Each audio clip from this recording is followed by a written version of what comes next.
Tua looking to remain undefeated, but let's stick with the Bucs and Brady's kryptonite.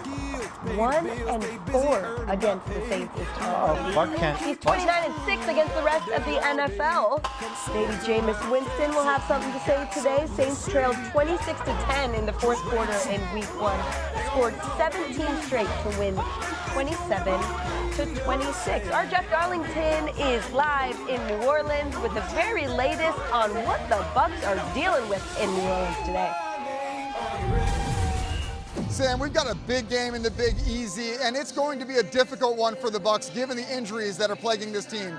Take a look at this injury list that the Bucs sent out on Wednesday. You'd be hard-pressed to find a longer list of stars on any injury report. So the question, of course, is which of these players will be able to play in this game? I'm told that Julio Jones will be out with that knee injury, but Russell Gage will be up. So it will be tough sledding for the wide receivers. But I was just talking to General Manager Jason Light, who told me this was the reason in the offseason they focused on rebuilding their ground game, signing Leonard Fournette to a long-term deal, drafting Rachaad White. They know in order to beat the Saints, they have to be better on the ground. So look for a clear focus on the ground today against the Saints if the Bucs are going to get this win. Sam?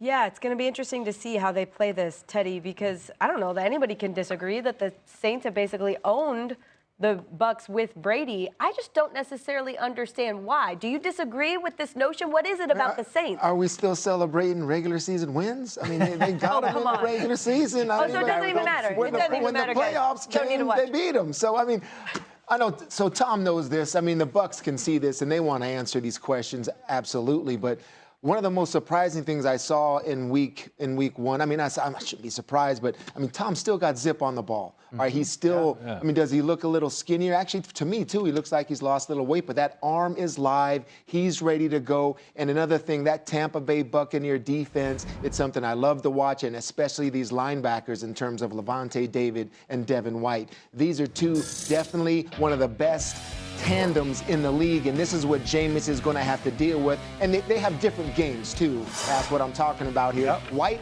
is better penetrating. He's better rushing over running backs. He beats Pollard here easily. He had 2 sacks last week. He's the one that's coming after Jameis in a pressure-based type of scheme. And then Lavonte David, just what teams try to do, play action, counter step by the running back.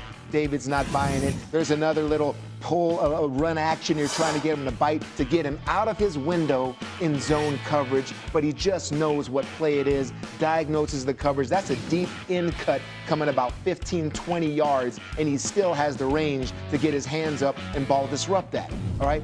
So Jameis is going to have to deal with this. I think the Tampa Bay Buccaneers, especially defensively, they hear it. All the regular season, they got your number and all this stuff. They're going to come, especially with those 2 linebackers, and they'll be ready to play. That's a great tape on those 2 linebackers. You're right, Brew. They're complete players. I mean, whether they're rushing, all that. It's too bad they can't play wide out, though, because Brady has no one to throw to. And when you talk about, well, we're going to do this offense, we're going to run the ball, really, you can take away that. But they have the blueprint, and they have the players, more importantly, on defense, the Saints do, to tie up all these guys. Look, you have Mike Evans.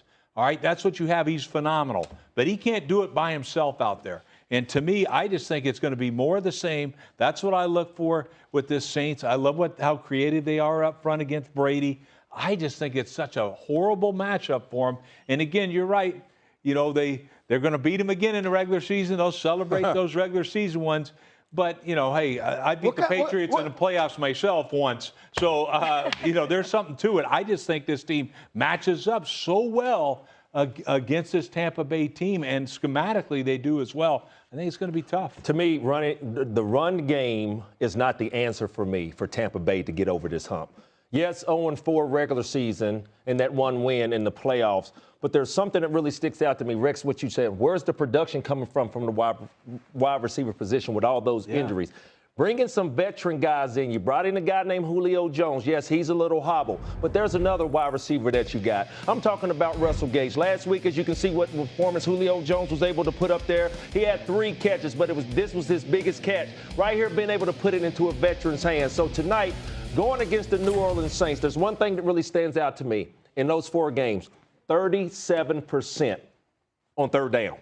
Yep. That's unlike Tom Brady's offense. So today, where's the production got to come from? Rex, I understand the tight ends. I understand they want to get the running game going. But the production on the outside is going to move to change. Third and long, third and medium, you have to be able to push the ball. So who in the wide receiver course is going to have to step up for the Tampa Bay Bucks? I'm looking for a decent game or a huge game from Russell Gage. Why? Mike Evans going to get a lot of attention. Russell Gage has to have a big game. Yeah, I'm not worried about Tampa because you guys know how it is. The schedule comes out, you look at your week 1 opponent, and you're kind of working on your stuff yourself, and then you're like kind of sort of getting ready for your week 1 opponent.